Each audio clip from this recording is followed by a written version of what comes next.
Assalamualaikum, kita jumpa lagi. Seterusnya untuk tajuk KPS berkomunikasi dan kemahiran manipulatif.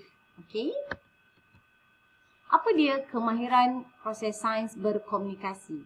Ia adalah satu kemahiran memberikan penerangan tentang tindakan, objek atau peristiwa menggunakan perkataan atau simbol-simbol grafik seperti jadual, graf rajah atau model. Okey. Sebagai contoh, ini adalah salah satu cara berkomunikasi iaitu melalui jadual. Okey. Jadual ni adalah kaedah berkomunikasi bukan lisan. Okey. Daripada jadual ni kita dapat ketahui tentang jenis buah-buahan kegemaran dan berapa bilangan murid yang meminati buah tersebut, setiap buah. Okey. Kita dapat lihat, kita dapat peroleh maklumat daripada jadual ini. Seterusnya, kita lihat pula contoh lain cara berkomunikasi iaitu melalui carta palang. Okey. Sebagai contoh daripada carta palang ni kita tahu ada 4 jenis buah yang diminati oleh murid.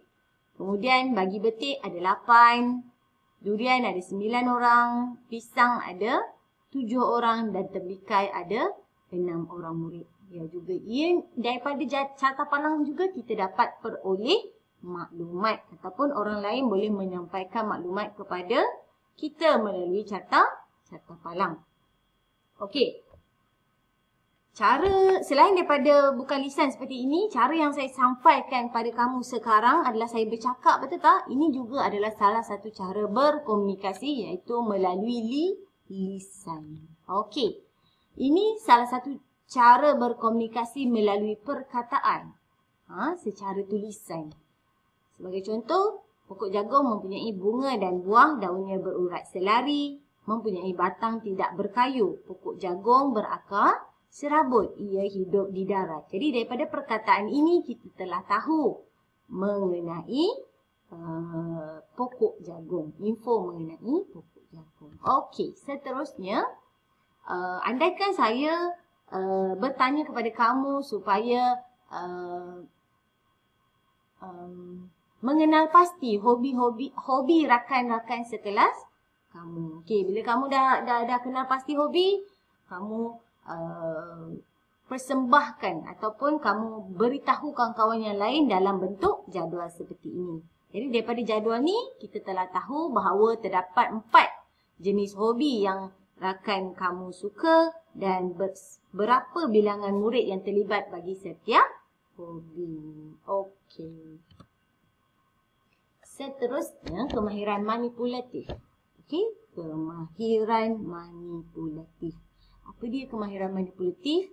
Ia adalah satu kemahiran psikomotor yang terlibat dalam penyiasatan sains. Seperti yang kamu lihat, ini adalah suasana ataupun situasi di dalam makmal sains. Okey, kemahiran psikomotor adalah kemahiran yang melibatkan kita dari sentuhan kita memegang, kita mengendalikan, okey, spesimen, peralatan dan juga bahan sains semasa menjalankan uji kaji sains. Okey. Seterusnya, bagi kemahiran manipulatif, terdapat 3 kemahiran yang kamu akan pelajari bagi tahun 3. Iaitu yang pertama, menggunakan dan mengendalikan peralatan, bahan sains dan spesimen. Okey, apa maksud dia? Jom kita lihat. Sebagai satu contoh, ini adalah situasi yang diberi di dalam buku teks. Lim macam mana nak tangkap belalang? Cuba gunakan saup. Nanti saya simpan belalang yang ditangkap di dalam botol. Bolehkah belalang bernafas di dalam botol yang bertutup? Kalau macam tu, saya akan gunakan kain yang berlubang. Okey, ini adalah salah satu cara yang menunjukkan murid ini telah menggunakan dan mengendalikan peralatan, bahan sains dan spesimen dengan betul. Apakah contoh peralatan? Ia adalah saup. Okey, nak tangkap belalang tak boleh tangkap guna tangan. Kita perlulah guna peralatan yang sesuai iaitu saup. Bagi contoh, kalau kita nak tangkap ataupun kita nak tangkap cacing, kita tak boleh guna juga tangan. Kita perlu guna penyepit. Okey. Kemudian apabila kita dah dapatkan spesimen. Dalam situasi ni, belalang ni adalah spesimen benda hidup yang ingin dikaji dalam penyiasatan sains, kita panggil spesimen. Okey, bila kita dah tangkap spesimen, kita letakkan di dalam botol yang sesuai lah. Biasanya botol Luxina. Okey, botol Luxina ni perlulah mempunyai lubang udara supaya belalang dapat bernafas. Okey. Spesimen yang hidup kita perlu pastikan ia hidup semasa kita menjalankan uji kaji. Okey. Ini adalah salah satu contoh lain murid menjalankan penyiasatan terhadap spesimen belalang. Jadi dia letak belalang dalam bekas yang berlubang. Kemudian lihat apa yang dibuat. Dia memasukkan juga daun kerana daun adalah makanan bagi belalang. Okey, kita tak nak seksa spesimen yang kita ambil tu. Jadi kita perlu pastikan ia dalam keadaan baik.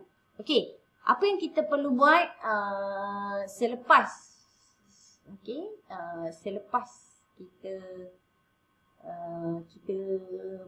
uji kaji kita buat uji kaji terhadap spesimen, kita perlulah mengembalikan spesimen tersebut semula kepada tempat yang kita yang ambil awal-awal tadi. Kalau belalang dan juga rama-rama mungkin kita boleh lepaskan di taman. Okey, kalau cacing kita lepaskan kembali ke tanah. Okey. Kemudian melakar. Melakar adalah kemahiran manipulatif yang kedua. Melakar. Melakar ni adalah sinonim dengan melukis. Sebagai contoh melakar, apa dia? Melakar peralatan ataupun radas. Peralatan atau radas sains. Contoh ini adalah bikar. Ini adalah cara yang betul untuk melakar bikar. Melakar ini melibatkan label. Okey, melibatkan label. Apabila sesuatu peralatan ataupun bahan dilukis, dilakar, kita perlulah meletakkan label juga. Okey, ini adalah satu cara melakar bikar dengan betul. Kalau kita lihat di bawah ini, dia perlulah curve bentuk curve.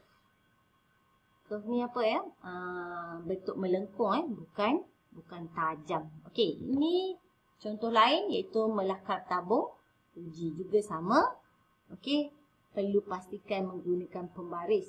Okey, tak boleh freehand. Okey, sebagai contoh ni nombor 3 ni kita boleh lihat bagaimana dia melukis bentuk gabus pada tabung uji. Okey, kemudian akhir sekali lakaran tersebut perlulah mempunyai label. Okey, bagaimana pula kalau kita melukis spesimen seperti pokok? Okey, kita juga perlu melukis dengan tepat dan betul. Dan juga kita perlu melabel setiap bahagian pada pokok seperti daun, batang, akar, buah dan sebagainya. Okey. Kemahiran manipulatif yang terakhir adalah kemahiran membersihkan dan menyimpan peralatan sains. Okey, apabila kita dah selesai menjalankan uji kaji, kita perlulah membersihkan peralatan sains yang kita gunakan di sinki. Okey, gunakan air bersih dengan betul, dengan cara yang betul, dengan menggunakan kaedah yang betul.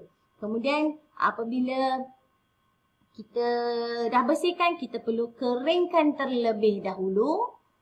Kemudian barulah kita simpan peralatan tersebut di tempat asal yang kita ambil. Sebagai contoh ini, selepas digunakan tabung uji, kita bersih dan keringkan. Di mana? Kita susun di atas rak tabung uji. Okey? Susun di atas rak tabung uji sebelum disimpan. Okey. Okey.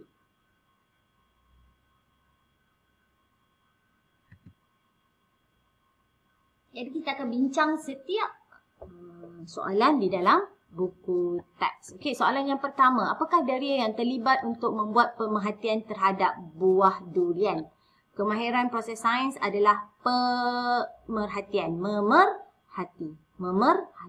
Masih ingat tak yang kita belajar hari tu ada 5 Daria. Jadi senaraikan Daria tersebut. Kemudian, apa dia Daria dia? Okey, bau, rasa, sentuhan, Daria penglihatan dan Daria pendengaran. Okey, apakah ciri-ciri sepunya yang ada pada haiwan tersebut? Tikus, arnab, tupai. Apa dia? Ciri sepunya ni adalah ciri yang sama yang dimiliki oleh ketiga-tiga haiwan. Apa dia? Mungkin berkaki 4 atau berbulu halus. Okey, soalan seterusnya. Pembaris ialah alat yang digunakan untuk mengukur apa dalam sentimeter? Dalam unit sentimeter. Apa dia? Mengukur panjang. Okey, seterusnya Aisyah membuat gelang tangannya menggunakan manik berwarna. Ramalkan warna manik yang seterusnya. Ini adalah ramalan menggunakan berdasarkan corak. Okey, hijau, kuning, biru, hijau, kuning, biru, start balik. Hijau, hijau. So warna seterusnya adalah hijau. Okey. Nombor 5, berikan influence kamu terhadap lampu suluh jika ia tidak menyala. Okey, kalau lampu suluh tak menyala, apa inference? Apa sebab? Kenapa lampu suluh tak menyala? Mungkin dia rosak, mungkin bateri telah kehabisan tenaga. Okey, seterusnya, maklumat atau data boleh dipersembahkan dalam bentuk. Ini adalah kemahiran berkomunikasi. Dalam pelbagai bentuk seperti jadual, rajah atau model. Jawapan dia apa kat sini? Ini. Apa dia ni? Graph. Apa dia? Graph. Okey. Seterusnya, tentukan betul atau salah pada penyataan yang berikut. Buang spesimen ke dalam sinki. Boleh ke kalau kita buang belalang ke dalam sinki? Jawapan dia tak boleh. Kita kena kembalikan spesimen ke tempat asal yang kita ambil. Okey, gunakan penyepit kayu untuk memegang tabung uji yang panas. Boleh ke? Ya, betul. Kita tak boleh pegang dengan tangan. Kita perlu pegang dengan penyepit kayu supaya ia tidak mengancam keselamatan. Dan seterusnya, gunakan kuantiti spesimen yang banyak. Contoh, nak kaji tentang belalang, kita ambil 10 belalang. Boleh tak? Tak boleh. Okey. Salah ya. Dan nombor 4, labelkan setiap lakaran spesimen peralatan dan bahan sains. Kita perlu labelkan. Betul ke salah? Betul. Okey. Dan soalan yang terakhir. Apakah yang harus dilakukan setelah selesai menjalankan penyiasatan sains? Apa kita perlu lakukan? Kemahiran manipulatif apa yang kita perlu lakukan? Kita perlulah membersihkan, mengeringkan dan akhirnya menyimpan peralatan sains ke tempat asal. Okey, itu sahaja untuk pembelajaran hari ini, iaitu kemahiran manipulatif dan juga kemahiran proses sains berkomunikasi. Jumpa lagi. Assalamualaikum.